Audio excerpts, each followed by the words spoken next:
Fala galera, professor Tércio Araújo aqui para fazer uma revisão massa para a FUVEST. Nosso material, pessoal, tem ao todo 20 questões. Então como é que eu vou trabalhar? Eu vou resolver 2 questões de cada frente. Se sobrar tempo, eu resolvo mais uma de cada frente, beleza? Então, sem perder tempo, vamos para as questões. Olha essa primeira questãozinha de Química 1, tá galera? Ela diz o seguinte, ó. Nas Olimpíadas de Paris de 2024, os atletas tiveram que se prevenir com relação ao uso de determinados medicamentos. O tramadol, um analgésico opioide, é indicado no tratamento de dores moderadas e intensas. Seu uso foi proibido pela Agência Mundial Antidoping durante os Jogos Olímpicos e outras competições. A substância tramadol, na verdade, corresponde a uma mistura de compostos com estruturas parecidas, todavia com características assimétricas. Galera, uma molécula assimétrica, ela deve ser chamada de uma molécula quiral. E provavelmente nós iremos encontrar nessas moléculas carbonos assimétricos. O que é um carbono assimétrico? Um carbono que possui 4 ligantes diferentes. Considere as estruturas 1R, 2R tramadol e do 1S, 2S tramadol. Esse R e esse S na frente, tá, pessoal? Se refere à configuração desses carbonos assimétricos, desses carbonos que têm 4 ligantes diferentes. Vamos lá. Está aqui as estruturas. Sobre a fórmula e a estrutura do tramadol, são feitas as seguintes afirmativas, beleza? Então, vamos dar uma olhadinha aqui, ó. A fórmula molecular do 1R, 2R tramadol é C16H25NO2. Galera, vou te dar uma dica muito massa. Toda vida que a questão trabalhar contigo com fórmula molecular, ou seja, a contagem do número de carbonos, hidrogênios, oxigênios, então por aí vai, você vai fazer pelo índice de deficiência de hidrogênios. Como é que é isso, Tessa? Bem simples, ó. Você vai pensar da seguinte maneira. A fórmula geral, você vai considerar assim, ó, CnH2n mais 2. E aqui, tu vai colocar o número de oxigênios, o número de nitrogênios, né? Quantos tiverem. Só que, um detalhezinho aqui, tá? Ó, você vai descontar desse número de hidrogênios o IDH. O que significa IDH aqui para a química orgânica? Índice de deficiência de hidrogênios. Como é que eu calculo, como é que eu determino esse índice de deficiência de hidrogênios? Da seguinte maneira. Você vai pensar assim, ó. Cada ligação, vamos botar aqui, ó, IDH. Cada ligação π, você vai descontar 2 hidrogênios. Cada ciclo presente no composto, você desconta 2 hidrogênios. Cada nitrogênio, você acrescenta, tá, 1 hidrogênio. E cada halogênio, quem são os halogênios? Flúor, cloro, bromo ou iodo, tá? Você também vai descontar 1 hidrogênio. Então, desse modo, galera, tu só precisa contar o número de carbonos, não precisa ir fechando, completando a valência do carbono, perdendo um tempão fazendo uma questão como essa. Então, como é que você faria aqui, ó? Vamos contar o número de carbonos aqui, ó. 1, 2, 3, 4, 5, 6, 7, 8, 9, 10, 11, 12, 13, 14, 15, 16. Então, você tem um total de 16 carbonos, tá? Então, como é que fica aqui? Vamos fazer a formulinha. C16. Como é 2N mais 2, 16 vezes 2 dá 32. Com mais 2 vai dar H34. Então agora a gente vai calcular o IDH, índice de deficiência de hidrogênios. Vamos para cá. Quantas ligações π nós temos aqui? Ó? Nós temos 1, 2, 3. Lembrando que cada ligação dupla, uma é classificada como sigma e a outra π. E cada ligação tripla, duas são πs e uma única é sigma. Então nós temos 3 ligações aqui πs. 3 vezes 2, 6. Então só de ligações πs nós iremos descontar aqui, pessoal, 6, tá? Ó. Menos 6 hidrogênios. Aí vamos para cá. Tem algum ciclo nesse cara, no RR tramadol? Tem 2 ciclos, ó. Aqui tem um ciclo, aqui tem outro ciclo, que são carbonos fechando uma cadeia. Então, só de ciclo nós iremos descontar 4, né? Então, menos 4 aqui. Não tem nenhum halogênio, porque não tem flúor, nem cloro, nem bromo, nem iodo, mas tem um nitrogênio bem aqui, ó. Tem um nitrogêniozinho bem aqui, ó. Então, eu devo somar um aqui, hidrogênio. Então, aqui, ó, vai dar quanto? C16H. 34 menos 10, 24. Com mais 1, 25. H25. Tem um nitrogênio. Quantos oxigênios nós temos aqui? Vamos contar. Nós temos um oxigênio bem aqui, ó. 1, 2. 1, 2. Então, O2. Então, veja, nós chegamos na fórmula molecular do composto sem precisar completar a valência de cada carbono da molécula. Beleza? Então, esse item 1 está o quê, pessoal? Verdadeiro. Demais, demais, demais. A fórmula aqui, ó, que ele nos deu, ó, ela está corretíssima. Tranquilo? Corretíssima. Aí, vamos para cá. O 1S, 2S tramadol apresenta em sua estrutura 6 carbonos com hibridização sp2. Galera, não esqueça, quando a gente está falando de hibridização do carbono, tá? Se o carbono realiza 4 ligações simples, ele é um carbono com hibridização sp3. Se o carbono realiza uma ligação dupla, ele já vai ser um carbono sp2. Se o carbono realiza 2 ligações duplas ou uma ligação tripla, ele já é classificado como um carbono sp.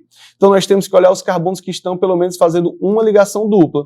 Nós temos aqui 1, 2, 3, 4, 5, 6. Sempre em um benzeno, tá, pessoal? Os carbonos são sp2. Realmente, esses carbonos são os únicos sp2, ó, porque esse é sp3, só ligações simples, somente ligações simples, e todos esses aqui também só realizam ligações simples.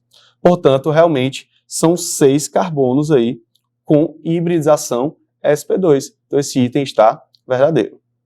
O 1R, 2R tramadol apresenta os grupos funcionais representativos das funções ácido carboxílico e amida. Vamos lá, ele voltou a falar do 1R, 2R tramadol. Deixa eu dar uma apagada aqui, tá, pessoal? Para a gente olhar e visualizar legal as funções orgânicas presentes aqui, tá? Ó. Galera, no caso aqui, ó, essa hidroxila, tá? Esse carboninho aqui, ele tem uma ligação que está indo para trás do plano, tá? Mas é uma ligaçãozinha simples. Essa nós chamamos de cunha tracejada e essa aqui de cunha cheia, mostrando que a ligação está para frente do plano. Inclusive, galera, isso é um indício que esse carbono aqui é um carbono assimétrico. Porque, veja, ele tem o H ligado a ele, tem todo esse grupozinho ligado a ele, aqui ele tem C ligado a ele aqui, tá? Vai ter um CH e aqui um CH2. Ou seja, ele tem 4 ligantes diferentes. Normalmente, quando a molécula é uma molécula grande que tem esses carboninhos mostrando a estrutura espacial deles, na verdade, a questão está querendo te mostrar que esse carbono ele é assimétrico. Então, toda vida você tem que se atentar e testar se ele é assimétrico, testar se ele realmente tem 4 ligantes diferentes. Então, ó, quais são os grupos funcionais presentes aqui? Ora, quando eu tenho uma hidroxila ligada a um carbono saturado, essa função aqui é a função álcool.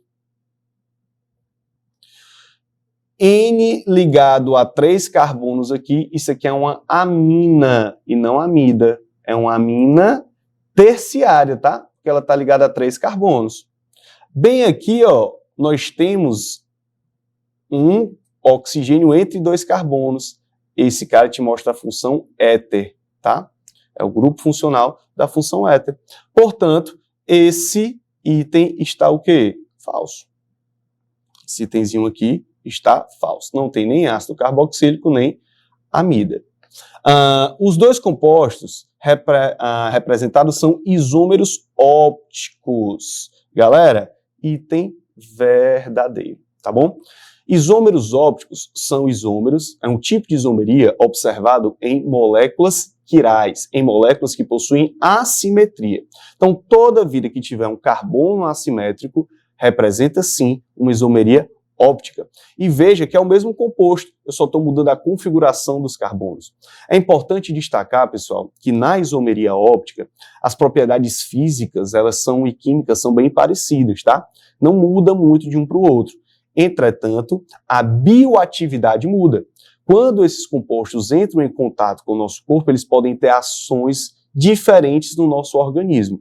Aí que tá. Lembra da história da talidomida? Tinha a R e tinha a S talidomida. Uma tirava o enjoo das mulheres grávidas, entretanto, a outra causava malformações nos fetos. Então, eles têm atividades diferentes, atividades biológicas diferentes, beleza? Por isso que é tão importante conhecer esse tipo de isomeria nos medicamentos. Então, aí, ó, correto é 1, 2 e 4. Resposta correta vai ser letra D de dado, né? Ó, letra D de dado para a primeira questão. Beleza, vamos para a segunda questão de Química 1. Vamos para cá. Ó, o eugenol é uma substância extraída de certas plantas e apresenta o aroma característico da especiaria conhecida como cravo da Índia. O aroma do eugenol em solução pode desaparecer, pois, dependendo do pH da solução, a molécula de eugenol transforma-se em uma espécie iônica que não tem aroma. Essa transformação é representada pelo equilíbrio da equação.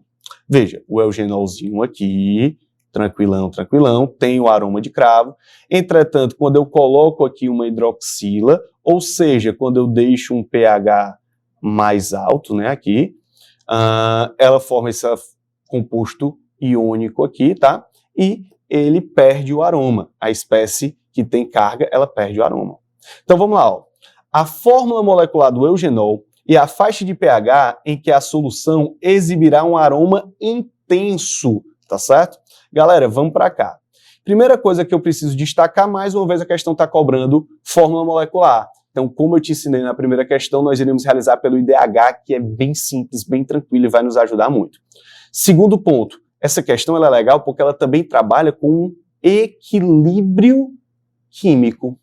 Então, nessa questão nós iremos revisar tanto a parte de deslocamento do equilíbrio químico, como iremos também revisar a parte de pH e, claro, também determinação de fórmula molecular. Então, olhando para o eugenol, que é esse cara aqui, como é que eu determino a sua fórmula molecular de maneira bem simples, bem tranquila aqui, pessoal? Vamos lá, vamos contar o número de carbonos, ó. 1, 2, 3, 4, 5, 6, 7, 8, 9, 10. Então, nós temos 10 carbonos, concorda? Então, vai ficar C10, H, 2N mais 2. 10 vezes 2 dá quanto? 20. 20 com mais 2, 22. Então, H, 22. Vamos descontar aqui o IDH. Tem ligação π? Tem 4, ó. 1, 2, 3, 4 ligações π. Então, 4 vezes 2, 8. Vou descontar só de ligação π aqui, ó, 8. Tem algum ciclo? Tem um ciclozinho aqui, ó. Se tem um ciclo, nós iremos descontar mais 2 hidrogênios. Tem nitrogênio? Não tem nitrogênio no eugenol. Tem algum halogênio? Não tem nenhum halogênio no eugenol. Portanto, não vou descontar mais nenhum hidrogênio, nem adicionar nenhum hidrogênio. No caso aqui tem 2 átomos de oxigênio, então aqui deve ter um O2 no final, né? Ó. O2. Como é que fica a fórmula do eugenol? C10, H22 menos 10 vai dar H12. H12, O2. Daqui a gente já consegue, ó, C12, C10, H12 e O2. C10, H12 e O2 ou é o item C ou é o item A. Mas vamos analisar. Ele quer manter o aroma, a faixa de pH que a solução exibirá um aroma intenso. Ou seja, galera, deixa eu despoluir um pouquinho isso aqui. Nós já determinamos a fórmula molecular, né? Ou seja, galera, ele quer um equilíbrio deslocado nesse sentido.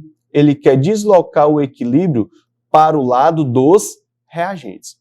Para lembrar como o equilíbrio químico é deslocado, eu gosto de lembrar de uma diquinha. Deixa eu baixar um pouquinho aqui a questão para vocês verem a diquinha que é top. Maravilhosa, tá? Ó. Opa, deixa eu subir aqui. A diquinha é o seguinte, pessoal. Ó. Toda vida que tu precisar lembrar como o equilíbrio químico é deslocado, tu vai ter que pensar o seguinte. Lembra do có, tem, prév. Tessa, eu não entendi o que é esse có tem prév. Olha que legal, pessoal. Ó.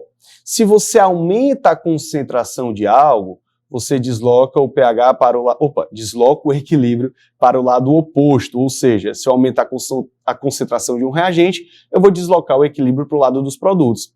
Então, tu pode pensar de maneira contrária. Se eu diminuo a concentração de algo, eu desloco o equilíbrio para o mesmo lado, beleza? Se quando aumenta para o lado oposto, quando diminui para o mesmo lado. Se você aumentar a temperatura, você desloca para o lado o quê? Endotérmico. Então, quando eu reduzo a temperatura, eu desloco para o lado exotérmico. Quando você aumenta a pressão, você desloca para o lado de menor volume. Só você somar o volume, tá? Se for um equilíbrio que tem gases, beleza? Soma o número de mol dos gases dos dois lados. Se eu aumento, desloca para o lado que tem menor volume. Se eu diminuo, desloca para o lado que tem maior volume, beleza? Então, vamos para cá. Aqui, galera, nós também temos aqui, ele pergunta em relação ao pH. Galera, o que é que acontece aqui? Eu tenho que diminuir a concentração de alguma coisa dessa. No caso, se eu diminuir a concentração da hidroxila, eu vou deslocar o equilíbrio para o lado dos reagentes e, consequentemente, eu vou aumentar a concentração do eugenol, que é quem tem um aroma intenso. Mas como eu faço para diminuir essa concentração de hidroxila? Muito fácil. Basta eu deixar o meio com um pH baixo. Por quê? Quanto menor o pH, pessoal, significa que você vai ter um meio com uma maior concentração de H+. Esse H+ reage com esse OH-, formando o quê? Água.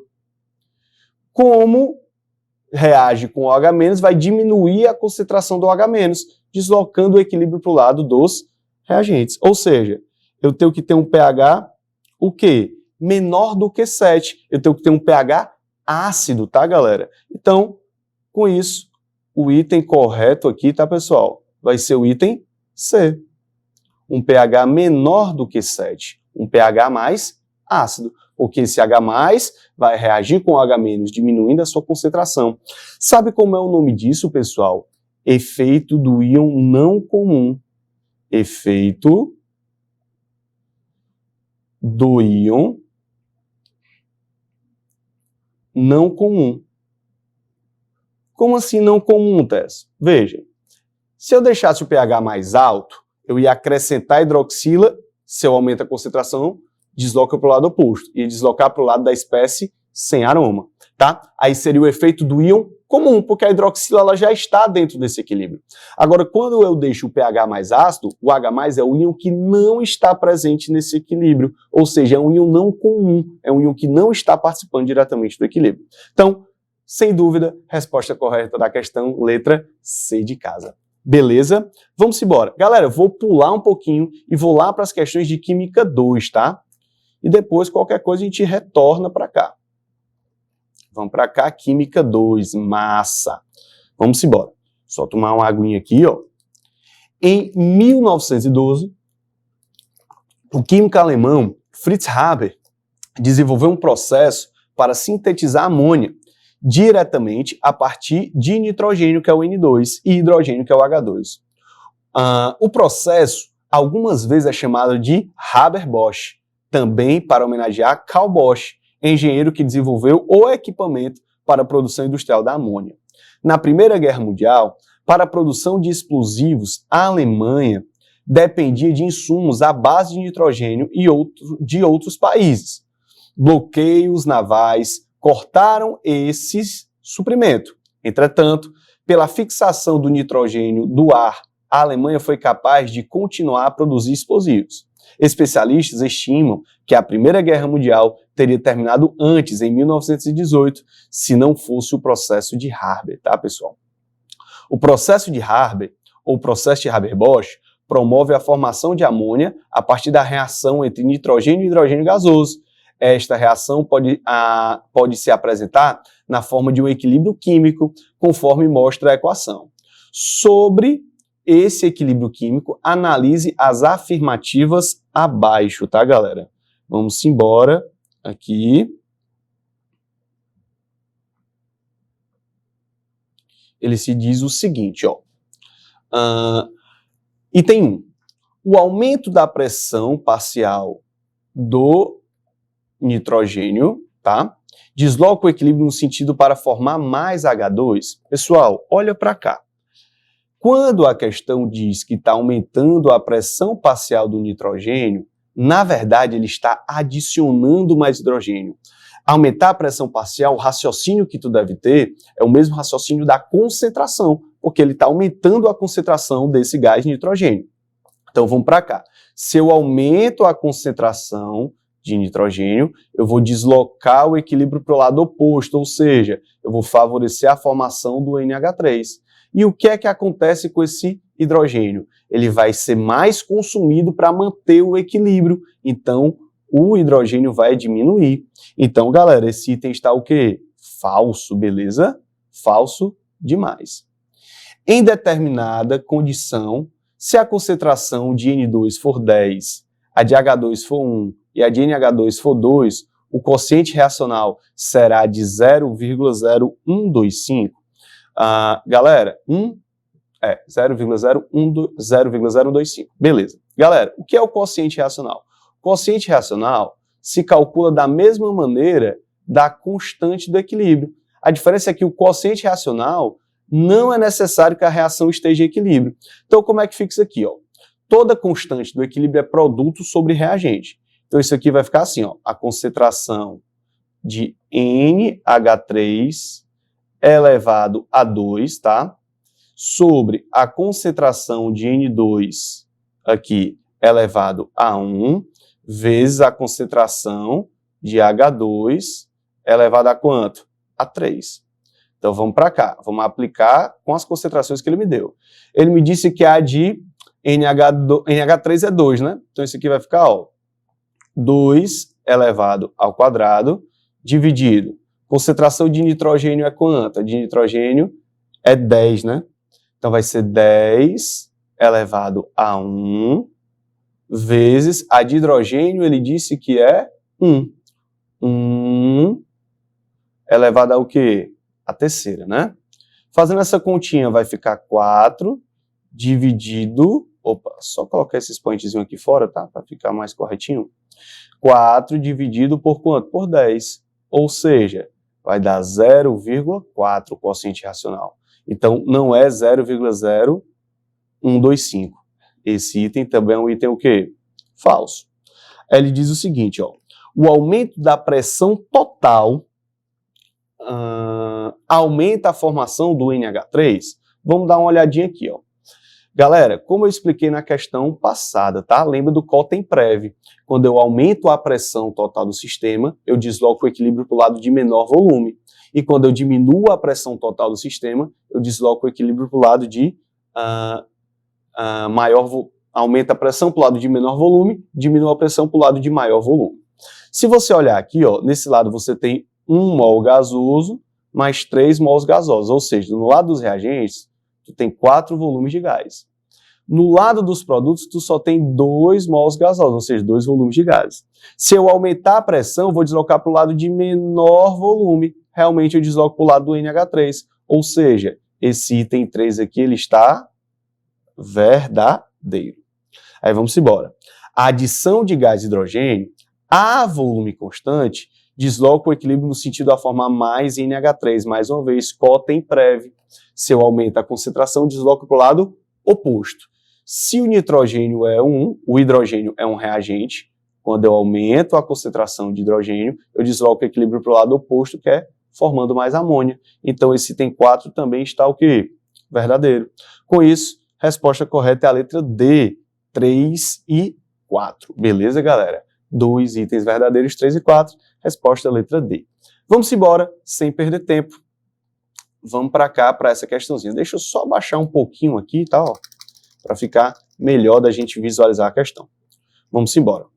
Ó, o diborano, que é o B2H6, é um hidreto de boro altamente reativo, sendo considerado um possível combustível e propelente de foguetes em programas espaciais. O cálculo da energia envolvida na síntese de 1 mol de diborano pode ser feito utilizando a lei de Hess. Considere as seguintes equações das seguintes reações. Tá aqui as equações que nós provavelmente iremos usar, diz o seguinte, ó, com base nessas reações e nos calores envolvidos nos processos, são feitas as seguintes afirmações. Ó, a reação número 2 é exotérmica e o ΔH é menos 2035. Galera, vamos ver um detalhe aqui, tá? Vamos dar uma olhadinha na reação 2. Ele subtrai essa quantidade de calor do lado dos reagentes. Então, significa que ele poderia estar, somando essa quantidade de calor aqui, 2035, no lado de quem? Dos produtos. Toda vida, galera, que ele subtrai essa quantidade de calor do lado dos reagentes ou soma a quantidade de calor do lado dos produtos, tá? A quantidade de energia do lado dos produtos, significa que é um processo exotérmico. Então, eu posso afirmar com certeza que o ΔH dessa reação é esse menos 2035. Então, esse item está verdadeiro. Beleza? Deixa eu dar uma baixadinha aqui, ó. Como é que eu escreveria essas 3 reações, tá, pessoal? Aqui, levando em consideração os deltas H de maneira bem legal, deixando já o ΔH do lado, tá? Ó. Então, vamos para cá. Ó. É a equação 1. Como ele está somando a quantidade de calor no lado dos produtos, também é um processo exotérmico. Então, ΔH é negativo. Então, como é que fica isso aqui, ó? Vai ficar 2Bs mais 3 meios do O2, formando aqui o B2O3, e o ΔH aqui, ó, é igual a menos 1.273 kJ, tá? Tem que ser negativo porque é um processo exotérmico. No caso, qual a melhor maneira aqui de escrever essa equação 2? Só para ficar logo claro aqui, tá? Ó. O B2H6 mais 3O2 vai ficar formando aqui B2O3 mais 3H2O. E o ΔH disso aqui, como também é um processo exotérmico, tá? É menos 2035, tá? Quilojoules. Aí vamos para cá. No processo 3, ó, a equação 3 vai ser a seguinte. H2 mais 1 meio do O2, formando H2O. E o ΔH disso aqui, deixa eu só deixar esse delta mais bonitinho, né? Tá muito feinho. O ΔH aqui, ele vai ser igual a, ó, se está somando uma quantidade após a seta, também é exotérmico, menos 2042 kJ. Tranquilo? Vamos voltar para os itens. As 3 reações são exotérmicas? Sim, ó. As 3 reações, o ΔH é negativo das 3. Ou seja, esse item também está verdadeiro. A entalpia de formação do diborano é de mais 36. Galera, presta atenção aqui. Quando a questão fala em entalpia de formação, é como eu vou formar esse composto a partir de substâncias simples. Então veja, o diborano é o B2H6, né? Então eu teria que fazer o seguinte, ó. Eu teria que pegar 2 boros aqui, tá? Mais 3 gases de hidrogênio, mais 3H2, formando aqui, ó, o B2H6, beleza? B2H6. Então, a partir dessa questão, a partir dessa reação, eu vou modificar aqui as minhas etapas. Vamos para cá, ó. Eu gosto de fazer assim, ó. Eu gosto de pensar da seguinte maneira. Vamos olhar aqui, ó, o B. O B aqui, ele é um reagente. E o B aqui na minha equação, ele também é um reagente. Eu olho sempre para a quantidade e para a posição. Já olhei para a posição, nas duas reações é reagente. Em cima eu tenho 2, embaixo também tenho 2. Então essa equação ela já está exatamente da maneira que ela deve estar. Beleza? Vamos olhar para o B2H6, que é o diborano. Se você olhar, na minha equação global em cima, ele é um produto, e embaixo ele é um reagente. Então eu já sei que eu vou precisar inverter essa equação.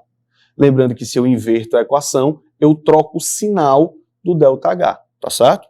E outra coisa, eu vou ter que inverter a equação. Em cima, eu tenho um B2H6. Embaixo, eu tenho um B2H6. Ou seja, eu não preciso fazer nenhuma multiplicação. Então, só inverto a equação. Aqui, ó, o H2. Em cima, eu tenho 3H2. Embaixo, eu só tenho um H2. Beleza? Então, o que é que eu vou fazer?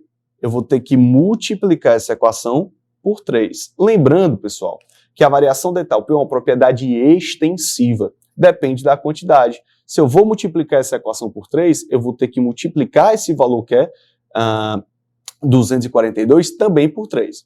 Depois eu vou somar. Então vamos lá. Como é que vai ficar o ΔH daquela reaçãozinha de cima? Ora, a primeira equação não modifiquei nada, então vou deixar o ΔH do jeito que está, 1273. Nessa equação 2, eu inverti. Se eu precisar inverter, eu vou modificar, vou trocar o sinal. Se é negativo, ele passa a ser o quê? Positivo. Então, mais, aqui eu vou botar, ó, mais 2035, né? Ó. Agora vamos para cá, mais... Aqui, galera, ó, o hidrogênio eu vou ter que multiplicar por 3, né? Essa equação que tem o hidrogênio. Então, esse valor vai ficar menos 242 vezes 3, dá menos 726. Menos 726. Segundo a lei de Hess, tá? A entalpia desse processo aqui é a soma dessas entalpias de cada etapa, deixando elas de acordo com a sua equação global. Se eu somar esses 3 valores, vai dar realmente mais 36 quilojoules. Ou seja, galera, esse item também é um item verdadeiro, tá? Também é um item verdadeiro. Portanto, os 3 estão verdadeiros. Resposta correta, letra E. Beleza? Vamos embora para Química 3, tá? Vamos revisar 2 questõezinhas de Química 3 aqui, ó.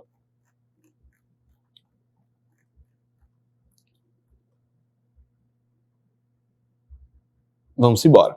Ó, escolha a única alternativa correta dentre as opções apresentadas, que responde ou completa cada questão, assinalando-a com a caneta esferográfica de tinta azul ou preta no cartão resposta. Vamos embora. Na ilustração abaixo, considere que cada semicircunferência representa o raio de uma espécie química. Quando ele fala espécie química, pessoal, é porque pode ser tanto um cátion, um ânion ou a espécie neutra, tá? São ilustrados os raios de átomos neutros e íons. As espécies representadas foram genericamente denominadas de 1, 2, 3 e 4, 5 e 6. Beleza. Então veja, o 2 é maior do que o 1, 4 do que o 3, o 6 maior do que o 5, tá? Com base na comparação entre os pares de raios da ilustração, assinale a alternativa que apresenta a espécie química que pode ser representada adequada e respectivamente pelos números 1 e 2, 3 e 4 e 5 e 6. Galera, Como é que eu faço a comparação dos raios atômicos de espécies químicas, tá? Você vai pensar da seguinte maneira. Se você tiver um cátion, ou seja, o cátion, pessoal, é uma espécie positiva. O raio atômico dele é menor do que o elemento neutro. Por que vai ser menor do que o elemento neutro? Porque, veja, o cátion, ele perdeu elétrons. Como ele perde elétrons, a carga nuclear, tá, vai ser mais intensa do que a quantidade de elétrons. Ou seja, o núcleo vai atrair mais os elétrons, fazendo com que o cátion tenha uma contração no raio em relação ao elemento neutro, beleza? Já o ânion, galera, o ânion, que é uma espécie negativa. Outro detalhe aqui em relação ao cátion, tá? Se um elemento neutro perde elétrons, tem menos elétrons na sua eletrosfera. Isso faz com que ele tenha uma menor repulsão dos seus elétrons, fazendo com que eles se aproximem e o raio atômico contraia. Já no ânion, galera, o átomo neutro ganhou um elétron. Quando ele ganha um ou mais de um elétron, aumenta a repulsão entre esses elétrons, ou seja, eles vão se afastar. Como eles se afastam, o raio do ânion tende a ser maior do que o raio do elemento neutro, tá certo? Então, pensando nisso, vamos lá. O item 1 pode ser o item A? Pode, porque o lítio positivo, ele é realmente menor do que o lítio no estado neutro. Então, esse primeiro par pode ser. Vamos olhando par por par. Cálcio mais 2, cálcio 0. Opa, também pode ser essa. Lítio neutro, lítio mais 1, essa já não pode. Por quê? Então, o item C já não pode. Porque o lítio neutro, ele é maior do que o cátion lítio, tá? Então, não pode. No caso aqui, o item D também não pode, ó, porque o elemento neutro, ele é maior e não menor, tá? Então, o item D também não é possível, não vou mais nem olhar para ele. E o item A pode ser possível, porque o Na+ realmente é menor do que o Na neutro. Tranquilo. Então, até agora, a gente ficou em dúvida entre o item A, o item B e o item E. Não vou mais nem olhar para o item C e para o item D. Vamos olhar para a espécie 2. Na espécie 2, pessoal, o 4 é maior do que o 3, né? Então, vamos olhar para cá. Nesse caso aqui, ó, o O-2 é menor do que o O neutro? Não. Esse item aqui já está errado, ó. Já está errado, já não vou mais olhar para o item A. Por quê? Como eu te expliquei, no caso, o ânion é maior do que o elemento neutro. Então, nesse caso aqui, o O-2 deveria ser maior do que o O0. Nesse caso aqui, o Br- é maior do que o Br? Aí aqui sim, aqui tranquilo demais. Agora vamos para cá. Já não vou olhar nem para o C nem para o D, né? O selênio -2, ele é maior do que o selênio 0? Sim. Então, até agora, pode ser tanto o item B, como pode ser também o item E. Vamos olhar para cá. Ó, o 6 é maior do que o 5. Ele está dizendo, ó, o cloro e o potássio, pessoal, eles estão no mesmo período, porque o cloro ele tem número atômico 17 e o potássio ele tem número atômico 19. Vamos ver aqui um detalhe, ó, potássio e o cloro. Vamos lá, potássio tem número atômico 19. Se ele tá mais 1, significa que ele perdeu um elétron, não é verdade? Ou seja, ele tem 18 elétrons. Opa, escrevi um elétron. Ele vai ter 18 elétrons. Já o número atômico do cloro, ele é 17. E aqui, se ele tá cloro -1, significa que ele ganhou um elétron, ou seja, ele tem 18 elétrons. Pessoal, olha que interessante. Aqui eu tenho espécies que são o quê? Isoeletrônicas. O que são espécies que são isoeletrônicas? São espécies que possuem o mesmo número de elétrons. Quando eu estou comparando espécies isoeletrônicas, aquela que possui o maior número atômico vai ter o menor raio. Então, olhando para cá, o potássio tem o maior número atômico, ele deveria ter o menor raio, e a espécie 6 tem o maior. Então, esse item também está falso. Já não dá para ser o item B.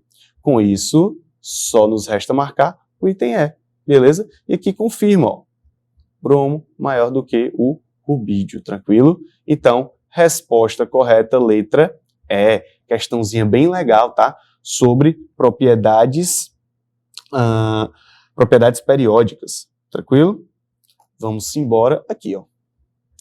Questão 12. Vou baixar um pouquinho aqui a questão 13, porque a questão 12, ela tem um pouquinho de cálculo, tá? Vamos embora aqui, ó.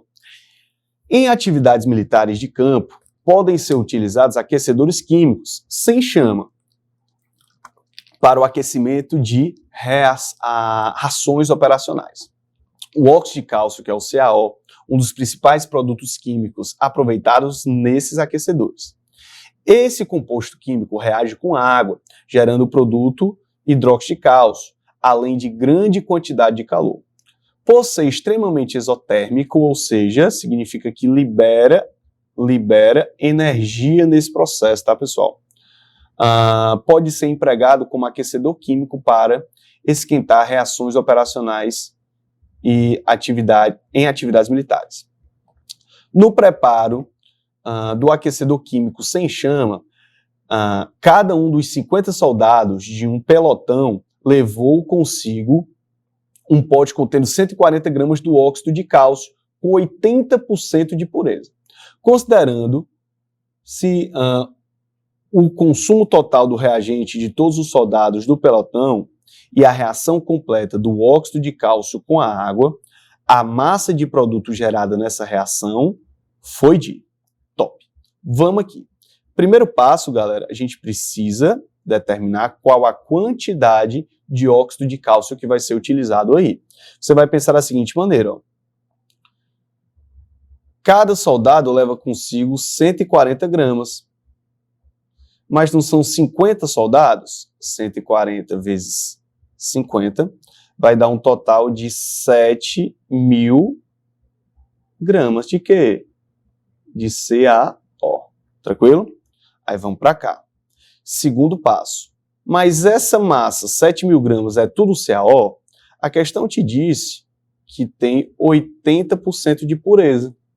Então, desses 7.000 gramas, somente 80% é óxido de cálcio. Então, você vai pensar o seguinte, ó.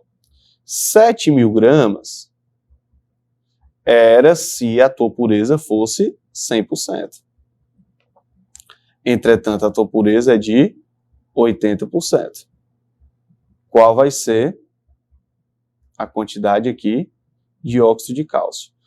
Posso cortar esse zero com esse zero com esse zero, vai ficar 700 vezes 8, vai dar 5.600 gramas. 5.600 gramas, tranquilo? Então, essa aqui é a massa que eu tenho de CaO puro, tranquilo? Aí agora a questão que é o seguinte, ela quer a quantidade de óxido de cálcio formado, tá? Ó. Então, vamos imaginar o seguinte. Você vai fazer assim, ó. O CaO reage com a água e produz aqui o CaOH2. Lembrando, pessoal, isso só é possível, essa reação, e só forma esse produto, porque o óxido de cálcio, também vendido como cal virgem, tá? Ele é um óxido básico, ou seja, quando ele reage com a água, ele vai dar origem, tá, a um hidróxido, uma base, tá certo? Por isso que ele é um óxido básico. Vamos para cá. Aí, galera, ó, ele quer a massa desse cara aqui que vai ser produzido a partir de 5.600 gramas desse cara. Primeiro passo, vamos calcular a massa molar de cada um desses, né? CaO e do CaOH2. Vamos para cá. Do CaO, você vai fazer o seguinte, 40 do cálcio, com mais 16 do oxigênio, tá? Que a questão normalmente fornece, tá, pessoal? Essas massas, você não precisa saber decorado. dá 56 gramas por mol. Aqui no CaO você vai ter 40 do cálcio, mais 2 vezes 16 do oxigênio, porque você tem 2 oxigênios aqui, ó, mais 2 vezes 1 do hidrogênio. O total aqui, galera, vai dar 74 gramas por mol. Como é tudo de 1 mol para 1 mol, você consegue perceber o seguinte, ó. Vou fazer essa continha bem aqui, ó. 1 mol do CaO tem 56 gramas. Vai produzir quanto do CaOH2? 74 gramas. Se você tem 5.600 gramas, quanto você vai produzir desse cara? Note, pessoal, que daqui para cá, tu só multiplicou por quanto? Por 100. Daqui para cá, basta você também multiplicar por 100. O X aqui, ele vai dar igual a 7.400 gramas. Com isso, nós marcamos aqui como resposta a letra C de casa. Beleza? Questãozinha bem legal sobre cálculo estequiométrico, tá? Fizemos aqui 2 questões de Química 3, vamos para 2 questões de Química 4, e depois nós voltamos aqui para outras questões, tá? Olha para cá.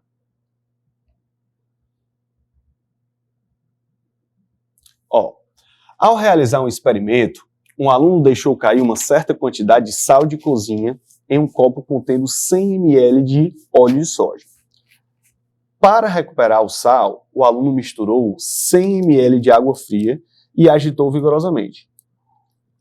Após um certo tempo em repouso, a mistura do copo apresentou 3 fases. Sobre essas fases, é possível recuperar o sal derrubado. Considere as afirmações abaixo. Pessoal, vamos lá.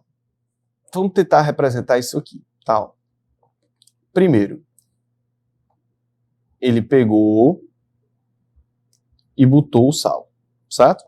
Botou o salzinho aqui dentro e derrubou num local onde tinha óleo. No localzinho onde tinha óleo, né? Aqui, ó. Depois, o que é que ele fez? 100 ml de óleo. Ele adicionou mais 100 ml de água. Ele botou aqui, ó, mais 100 ml de água e agitou. Quando ele agita isso aqui, tá, pessoal? O que é que vai acontecer? O que é que vai acontecer? Se no final tinham 3 fases, significa que parte desse sal não foi dissolvido completamente. Só que como a água é mais densa do que o óleo, aqui, bem aqui, vai ficar uma solução. Parte desse sal que foi dissolvido. Então aqui nós temos água mais parte do sal, beleza? E aqui em cima vai ficar o teu óleo. Claro, pessoal, que o óleo ele não é dissolvido, ele não se mistura com a água, porque o óleo é apolar, tá? E a água é polar. Então, basicamente, vai ficar isso aqui, tranquilo? Aí vamos lá, ó. As fases, na ordem de baixo para cima, são constituídas por sal sólido, segundo uma solução aquosa salina, certo? Que é água mais sal, e aqui em cima o óleo. E o óleo de soja, devido à diferença de densidade dos compostos da mistura? Sim, esse item aqui ele está verdadeiro. A solução aquosa está supersaturada em sal? Não, pessoal. Ela não está supersaturada. Se tem corpo de fundo aqui, significa que ela não dissolveu mais do que o que ela consegue dissolver, ou seja, ela está saturada com corpo de fundo. Então, essa soluçãozinha, esse item aqui, não vou nem continuar, né? Ó, ele já está um item o quê? Falso. E o óleo de soja praticamente não contém sal. Ele não contém sal porque o sal é polar e o óleo de soja é apolar. Nem iria dissolver, tá, pessoal? Então, vamos lá. Todo o sal presente na mistura pode ser recuperado inicialmente pela decantação do óleo de soja, em seguida por filtração simples e evaporação. Sim, você decanta para tirar esse óleo, Depois você vai ter a mistura de uma partezinha do sal e água. Primeiro você filtra porque você vai ter uma mistura heterogênea entre um sólido e um líquido. Posso separar isso através de uma filtração. Depois a evaporação, porque você evapora a água e vai restar só o sal no final. Então posso recuperar o sal realmente por esses dois processos. Lembrando, tá, pessoal? Decantação é um processo de separação de misturas que ele pode ser utilizado para separar líquidos immiscíveis, que têm densidades diferentes, ou misturas entre sólidos e líquidos, que também têm densidades bem diferentes, tá? Sempre aplicado a misturas heterogêneas. Principal fator, principal propriedade física aproveitada pela decantação é o quê? É a diferença de densidade, beleza? Outra coisa, filtração. O filtro é uma barreira física que possui ele possui poros microscópicos. Então ele separa os componentes da mistura heterogênea pelo tamanho dessas partículas, tá certo? Como os poros são microscópicos, ele permite a passagem do líquido, mas não permite a passagem dos sólidos, tá? E evaporação é quando você aquece de modo que o solvente evapore e reste só o sólido, normalmente aplicado em misturas homogêneas entre um sólido e um líquido. Qual é o problema aí da evaporação? Que na evaporação nós não recuperamos o líquido, só recuperamos o sólido que estava dissolvido. Então, esse item 3 aí, galera, ele está, sim, correto. Verdadeiro. Então, 1 e 3 está correto, 1 e 3 está correto, portanto, a letra vai ser a letra D de dado. Beleza? Aí vamos para cá. Vamos baixar essa questão 17.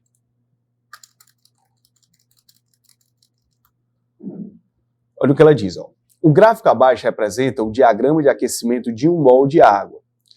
Assinale como V, verdadeiro, ou F, falso, as afirmações abaixo sobre informações obtidas a partir desse diagrama. Vamos para cá. Ó, galera, note. Primeira coisa que eu gosto de destacar olhando a questão dessa de diagrama. Aí nós não temos uma mistura, e sim nós temos uma substância pura. Pois, ó, vamos pensar assim, ó, sólido, sólido mais líquido, líquido, líquido mais vapor, vapor. Beleza? Então, vamos lá, ó. Sólido mais líquido, aqui vai ser o ponto de fusão.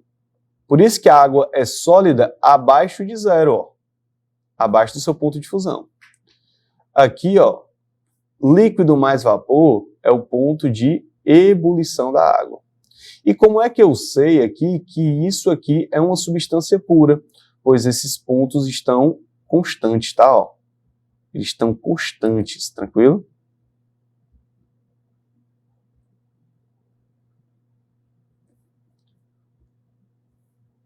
Outra coisa, olhando para esse gráfico, é mais fácil, eu vou desprender menos energia, tá? Eu vou precisar de mais energia para transformar a água do estado sólido para o líquido ou do líquido para o vapor.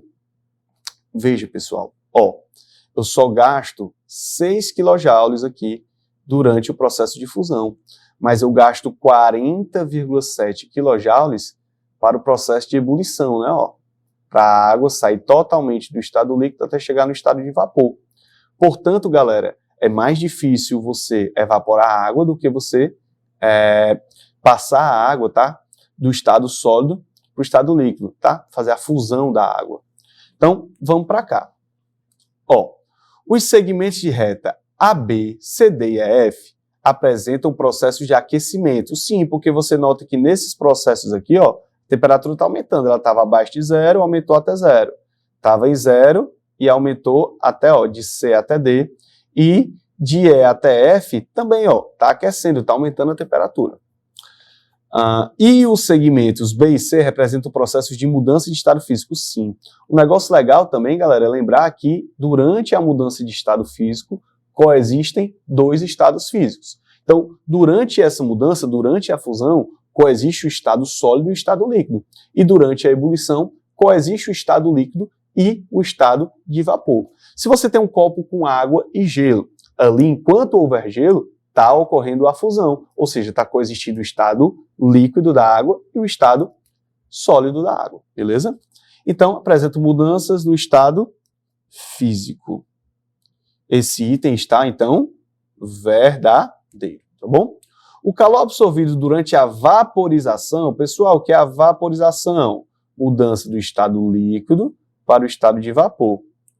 Fornece energia para romper as ligações covalentes da molécula de água. Pessoal, aqui nós estamos falando em uma mudança física.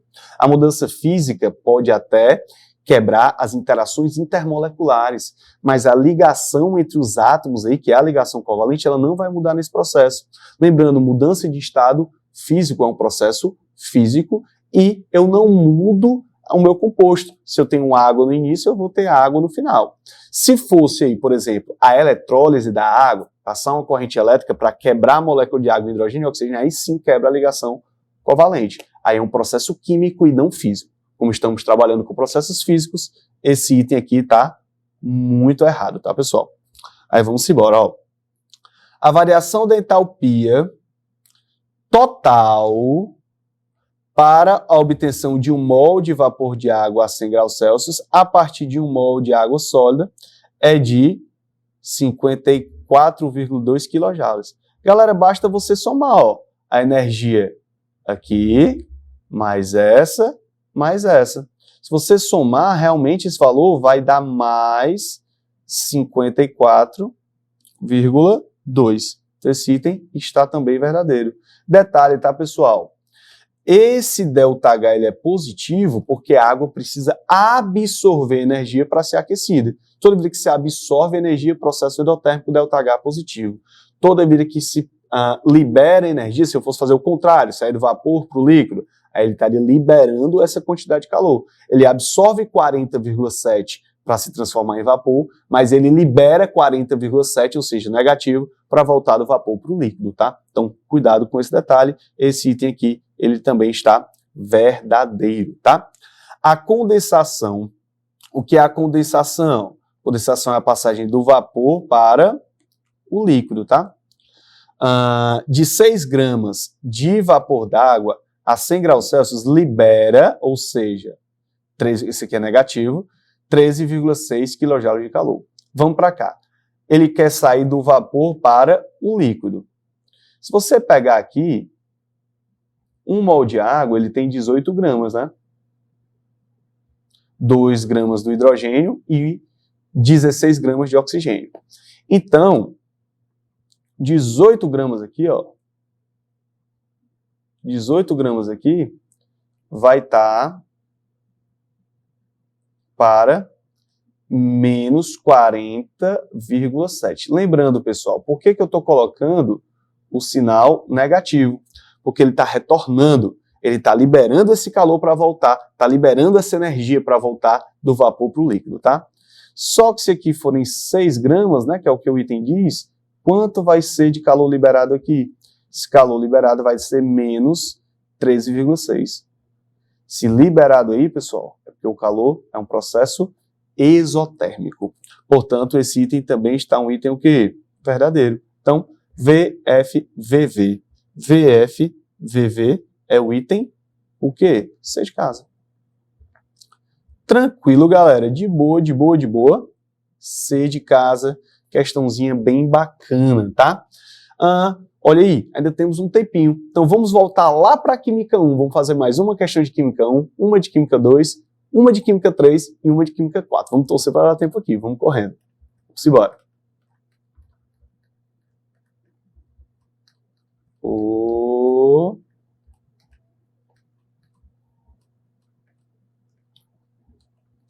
Top, vamos fazer essa questão 8 aqui, ó. Eu já cheguei aqui em Química... Não, eu estou em Química 2 ainda. Calma. Vamos para a Química 1. Massa. Vamos fazer aqui essa questão 3, tá? Ó.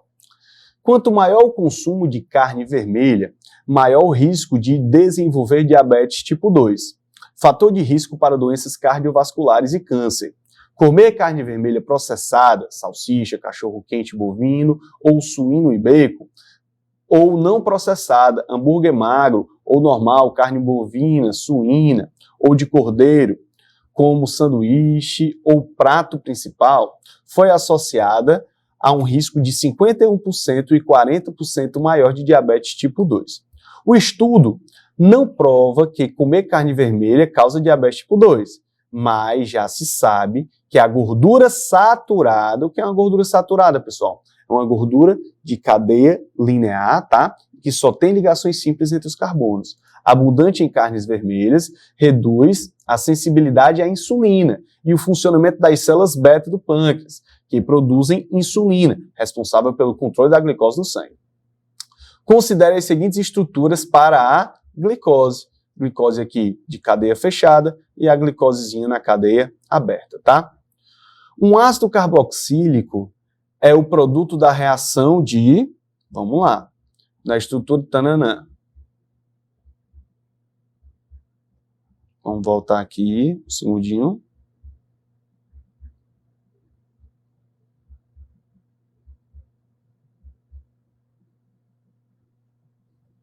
Ó, um ácido carboxílico é um produto da reação de... Galera, vamos lembrar aqui, ó.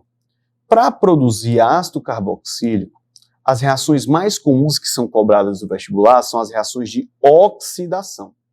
Beleza? Oxidação de quê? De álcool. Por exemplo, um álcool primário, quando ele é oxidado, ele gera primeiro um aldeído e posteriormente um ácido carboxílico. Então aqui, ó, por exemplo, o ácido carboxílico ele é produzido por uma reação de oxidação. Beleza? Vamos dar uma olhadinha nos itens aqui, ó. Tem outra opção que possa ser substituição não, hidrólise não, pode ser uma hidrólise se for um éster, né? Mas aqui a gente não tem éster, então não. Da estrutura de cadeia, galera, ó, qual aqui tem álcool primário, ó? Esse carbono está ligado só a um carbono. Então isso aqui pode ser a oxidação da cadeia. Aqui, como esse álcool é primário, ele vai produzir um ácido carboxílico quando oxidado. Esse álcool aqui, esses outros, eles são álcools secundários, né? Porque estão ligados a carbono secundário. Ou seja, eles produzem cetona. Então, tanto a cadeia aberta, na cadeia fechada tem algum álcool aqui primário? Tem, ó. Esse álcool aqui, ó, ele é primário, então ele também produziria um ácido carboxílico quando oxidado. Então aqui, no 2, por enquanto, oxidação, a gente já fica em dúvida entre dois itens, né? Aí vamos para cá. Da cadeia que pode ser, aqui pode ser tanto a cadeia aberta, quanto pode ser também a cadeia fechada, né? Então vamos deixar aqui, porque essas duas cadeias abertas e a fechada também podem ser. As funções orgânicas que diferenciam as moléculas de glicose são as funções. Galera, ó, quais funções orgânicas nós temos aqui? Aqui nós temos álcool, e aqui nós temos éter. Aqui nós temos aldeído e álcool. Então, nós temos éter e aldeído. Opa, já matou o item. Já matou o item aqui, que é o item C, tá?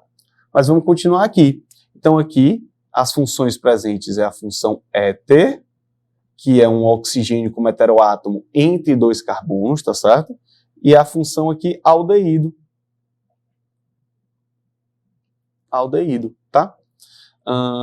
Então, aqui, para estruturar a função orgânica comum, ou seja, que tem nos dois álcool, né? Nas duas funções, nos dois compostos tem álcool. Então, aqui a resposta é a letra C. Galera, para não perder muito tempo, mais importante também, vamos relembrar essas reações de oxidação em álcool, tá? Vamos lembrar aqui, ó. Se você pegar um álcool primário, o que seria um álcool primário? É um álcool onde a hidroxila está ligada a um carbono primário, por exemplo, o etanol. Vamos trabalhar com o que está bem comum? O metanol. O metanol, quando ele é oxidado primeiramente, tá, ó, a gente coloca esse oxigêniozinho chamado de oxigênio nascente, é uma espécie reativa de oxigênio, tá, que causa oxidação. Ele libera uma água e vai formar o metanal, que é um aldeído. Só que quando esse cara continua oxidando, tá, no final ele forma o ácido fórmico, que é o C-O-OH aqui. Nos últimos tempos, pessoal, houve aí várias pessoas foram contaminadas com o metanol, né? E algumas ficaram cegas. Por quê? Porque esse metanol aqui, pessoal, ele está presente no formol, que é o formaldeído.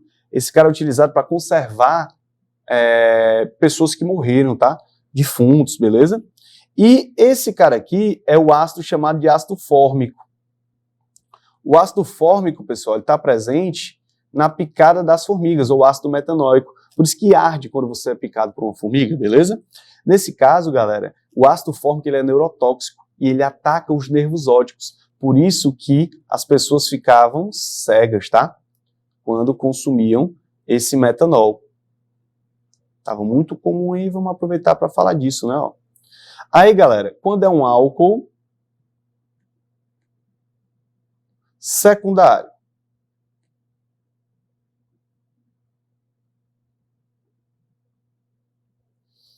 no álcool secundário, tá, galera? Uma baixadinha aqui. O álcool secundário, como por exemplo, o álcool isopropílico. Esse carbono aqui está ligado a dois outros carbonos, por isso que é um álcool secundário. Quando esse cara oxida, ele vai formar o quê? Cetona, tá bom? Ele forma cetona. Lembrando que o álcool primário forma aldeído. Aqui é um aldeído. E aqui é um ácido carboxílico. Ah, sabe então uma informação importante? Carboxílico. Quando você ingere álcool, tá? Esse álcool vai ser digerido no fígado por uma enzima chamada de álcool desidrogenase. Quando a pessoa se contamina com metanol, antigamente, né, antes do antídoto, se dava etanol. Por quê? Porque o etanol ele competia pelo sítio ativo dessa enzima e diminuía a metabolização do metanol, fazendo com que metabolizasse o etanol e aí diminuía a contaminação, né? Os metabólicos, os subprodutos metabólicos que eram prejudiciais, beleza? E, galera, importante também lembrar que álcool terciário não oxida.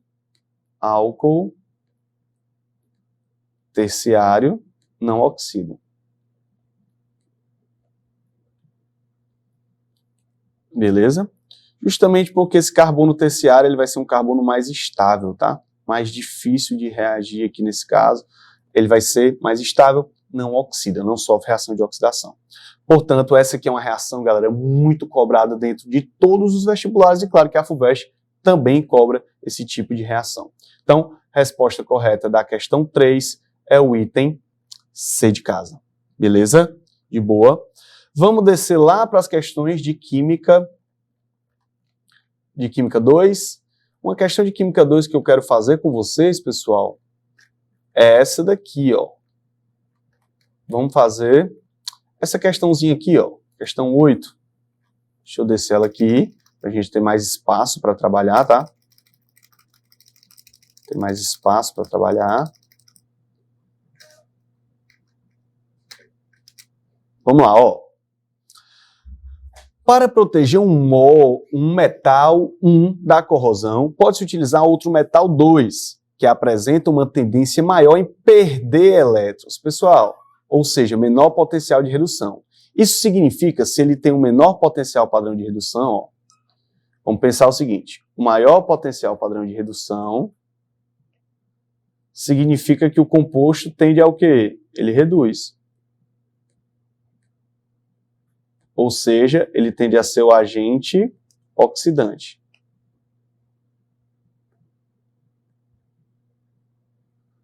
E quanto menor o potencial padrão de redução, esse composto ele tende a oxidar.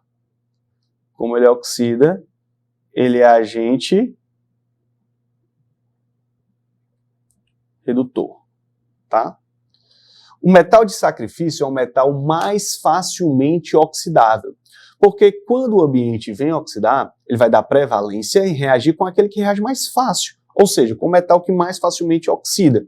Então, se eu quero proteger um metal, quero proteger o ferro, vou colocar em contato com ele outro metal que oxide mais fácil. E oxidar mais fácil, a própria questão já está te afirmando, é um metal que tem menor potencial padrão de redução ou maior potencial padrão de oxidação. Beleza? Importantíssimo esse conceito.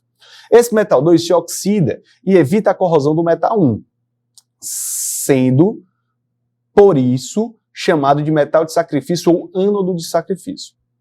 Algumas tubulações e ductos possuem sistemas com eletrodos de sacrifício como um método de proteção contra a corrosão. Considere o esquema de um eletrodo específico acoplado a um duto metálico, conforme a figura 1. O potencial padrão de cada uma das espécies químicas listadas a seguir, tá? E o potencial de cada uma das espécies químicas listadas a seguir. Baseado na proteção contra a corrosão da tubulação e considerando o esquema e os processos eletroquímicos envolvidos, são feitas as seguintes afirmativas. Vamos lá. 1. O metal níquel pode ser utilizado como ânodo de sacrifício, ou seja, metal 2, caso a tubulação fosse feita de cobre. Vamos olhar, ó. Se você olhar o cobre, o potencial padrão dele é mais 0,34 e o do níquel menos 0,26, ou seja, colocando um em contato com o outro, o níquel tende a oxidar e o cobre tende a reduzir.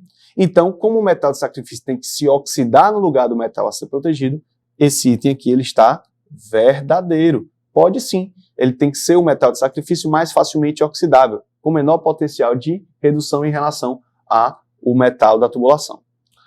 O ânodo de sacrifício, metal 2, sofre reação de redução, aumentando a sua massa ao longo do tempo? Falso, pessoal.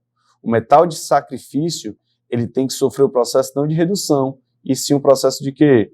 Oxidação. Tranquilo? Vamos para cá. O metal cobre pode ser utilizado como um ânodo de sacrifício, metal 2, caso a tubulação seja de ferro. Vamos dar uma olhada. Gente, o cobre pode ser metal de sacrifício do ferro? Esse item também está falso. Por que está falso? O potencial padrão do cobre é maior do que o do ferro.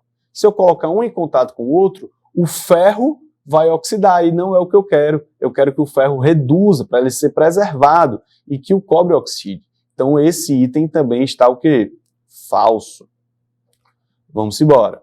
O metal usado no eletrodo de sacrifício 2 será o agente oxidante na reação eletroquímica. Vamos para cá.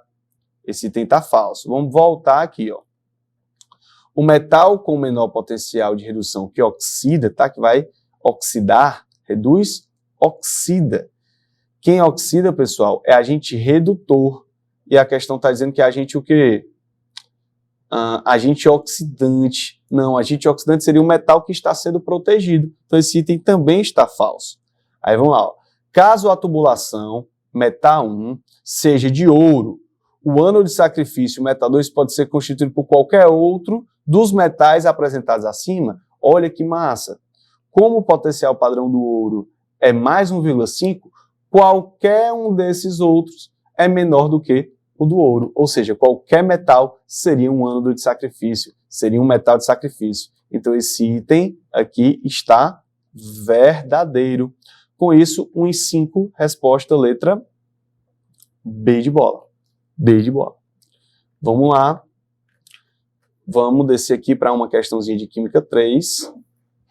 Questãozinha de Química 3. Eu vou fazer essa 15ª aqui, tá, pessoal? Que é uma questãozinha bem legal. Vamos dar uma olhadinha aqui, ó. 15ª questão.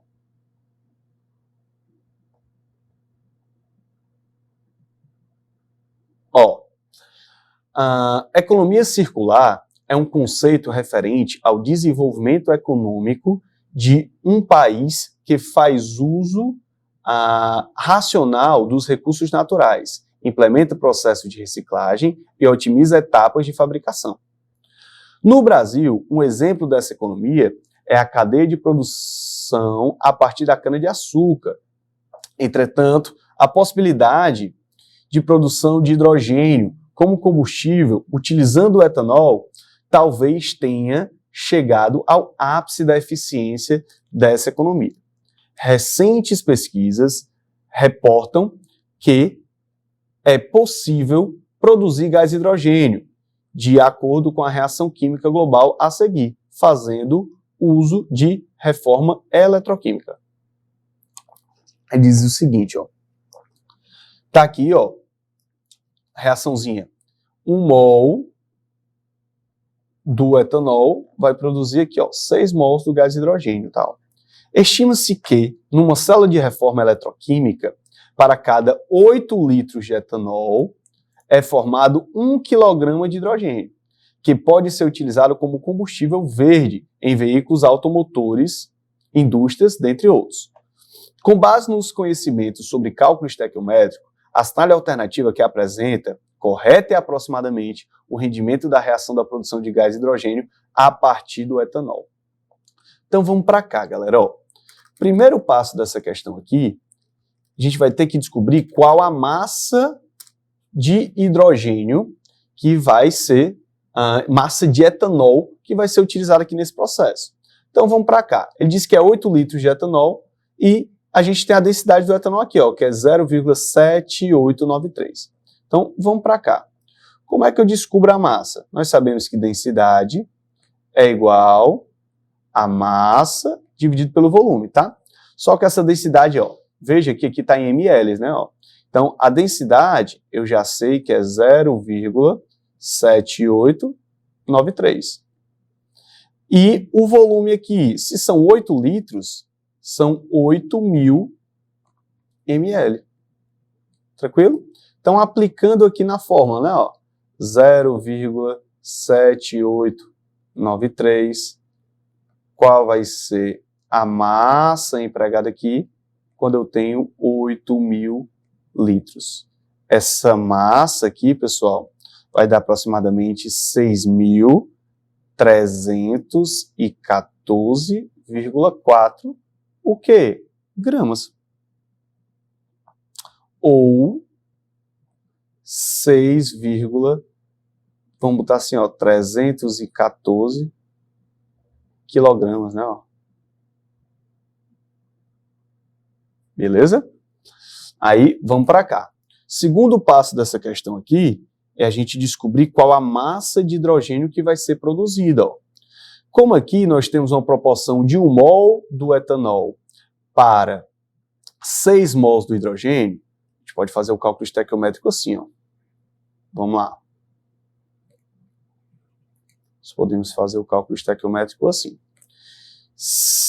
1 mol do etanol para 6 mols do hidrogênio, do H2. 1 mol do etanol aqui, ó. Vamos calcular a massa molar do etanol. Vamos calcular aqui, ó, do ladinho. C2H6O, tá? Então aqui vai ficar 2 vezes 12 mais 6 mais 16. A massa do etanol vai dar 46 gramas mol. E aqui, ó, o H2, a massa é 2 gramas por cada mol. 2 gramas por cada mol. Então aqui, ó, 1 mol de etanol tem 46 gramas.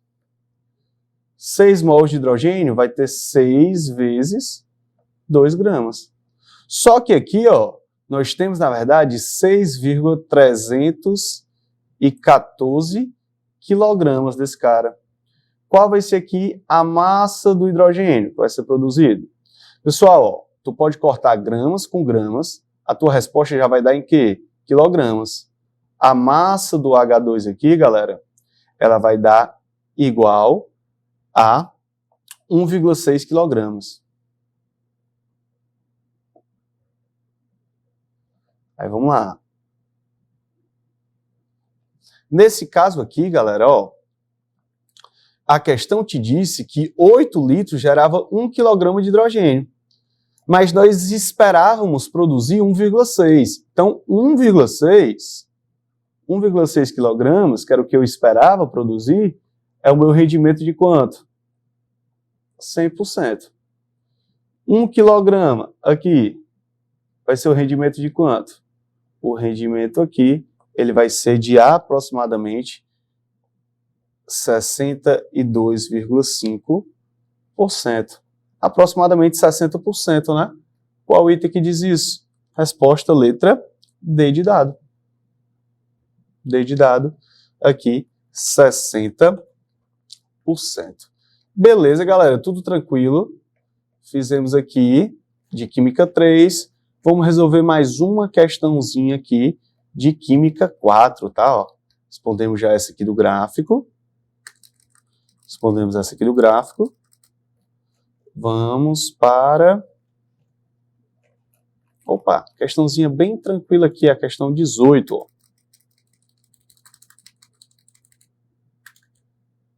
Ó, no decaimento dos elementos químicos radioativos, pequenas partículas do núcleo atômico são ejetadas para que o núcleo atômico encontre uma forma mais estável. No experimento de Rutherford, com elementos radioativos, ficou evidente a existência de 3 partículas, que foram denominadas de alfa, beta e gama. As partículas alfa, com maior massa e carga elétrica positiva. As partículas betas, com menor massa, que as partículas alfa com carga elétrica negativa, e partículas gama desprovidas de carga elétrica e massa. Porque é o seguinte, galera, ó, presta atenção.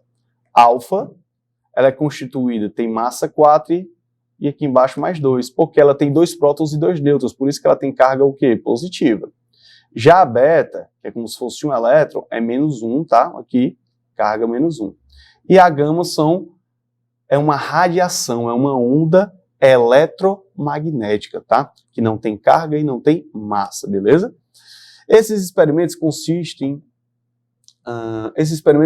em uma forma radioativa que emite feixes de partículas que atravessam a região na qual existe um campo elétrico E. Note que o campo aqui, ó, nesse lado é negativo e desse lado aqui é positivo, sendo detectada por uma tela fluorescente na figura. É possível ver 3 manchas na tela de detecção. Ele diz o seguinte, ó. De acordo com a figura, as partículas em questão são... Vamos para cá, pessoal, ó. A partícula 3, ela tem que ter uma carga negativa, porque ela vai ser atraída por uma placa positiva. A única negativa aqui vai ser a beta, tá? Beta, 0, menos 1. E note que ela está sendo mais atraída, porque a beta, por ter uma massa menor do que a alfa, ela é mais facilmente atraída, beleza? Já aqui, para a placa positiva, aqui no 1, tem que ser uma partícula o quê? Alfa. Por que tem que ser uma partícula alfa? 4 mais 2. Porque ela é positiva. E a positiva vai ser atraída pela placa que é negativa. Quando não tem carga, né, vai seguir direto, não vai ser atraído por nada. Então, o 2 tem que ser a radiação gama, tá? Importante destacar, pessoal, que normalmente nós nos referimos a partícula alfa e partícula beta. E quando falamos da gama, é radiação gama. Partícula alfa, partícula beta e radiação gama. Tranquilo? Então aqui, ó, 1 alfa, 2 gama, 3 beta. 1 alfa, 2 gama, 3 beta. Com isso, galera, resposta correta, letra A. Pessoal, essa foi nossa aulinha, tá? De revisão da FUVEST. Obrigado, tamo junto, galera, e boa prova a todos. Tchau, tchau, até a próxima.